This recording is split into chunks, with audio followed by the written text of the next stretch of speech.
Good morning, I'm Nivareti Manu, and this is your morning news fix for Thursday, 21st of November. In this update, the Justice Minister hopes the gang patch ban will eventually cut down on overall crime. As of midnight, gang insignia is now prohibited in public, as well as in cars where visible to the public and in the homes of repeat offenders.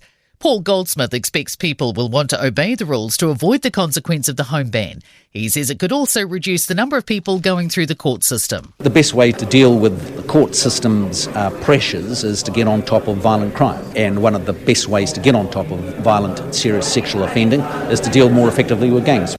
New Zealand's new top cop says he's open to looking into body cams for the country's police officers. Richard Chambers, formerly the Assistant Commissioner, is stepping up to take over as Commissioner from Andrew Coster. He hasn't been briefed on the use of body cams, but he's seen globally they're a key tool for police. Whilst there are many perspectives on body cams, the reality is what I'm observing internationally is that it can be an asset for police to help tell a story and keep New Zealand police officers safe too. A victim advocate says changes to name suppression laws would be life-changing. The government's proposing 2 law changes to boost support for victims of sexual assault.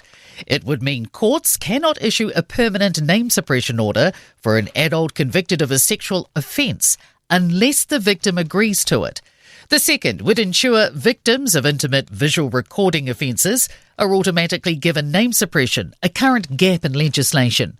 Ruth Money says sexual violence is about power and control, and this now gives the control back to the victim in terms of suppression.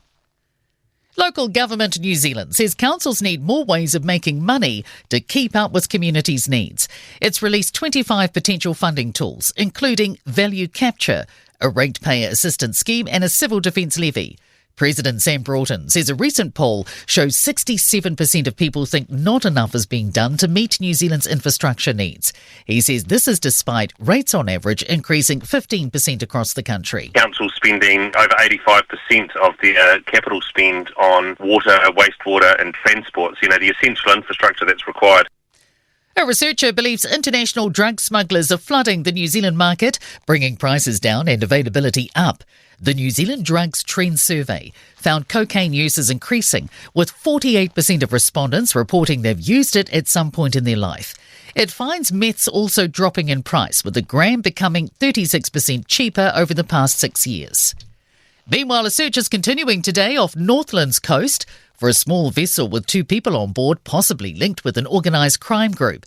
Police suspect the group was trying to import 700 kilograms of methamphetamine into New Zealand. In sport, All Blacks and Blues playmaker Harry Plummer has signed a 3-year deal with French rugby club ASM Clermont, and he'll join in July after next year's super season. Canterbury's Rhys Madiu is 212 not out against Central Districts in Nelson. After the second day of the second round in Plunket Shield cricket, the visitors are 393 for 4, a lead of 191.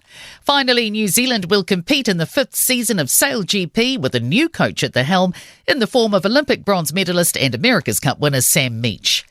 I'm Nivareti Manu. That's your latest news fix. We'll be back with the next update at midday from the Newstalk ZB newsroom.